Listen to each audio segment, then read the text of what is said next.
হয়ে গেছে? হুম? খাওয়া হয়ে গেছে? হুম। কি খেলে?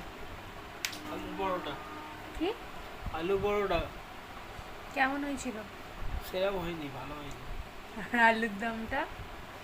আলুর দমটাও সেরম হয়নি। সত্যি? এই এত ভালো জিনিসটাকে তুমি এরম বলতে পারলে? হ্যাঁ, না, ভালোই হয়েছে। তোমরা সত্যি কোনো দাম দাও না। এই শ্বশুরবাড়ির লোকেরা কিছুতেই দাম দেয় না, বুঝলে? যতই ভালো হোক না কেন, যতই ভালো পারফেক্ট করি না কেন, সব কিছু করে দিই না কেন, কিন্তু শ্বশুরবাড়ির লোকেরা কোনোদিনও দাম দেয় না।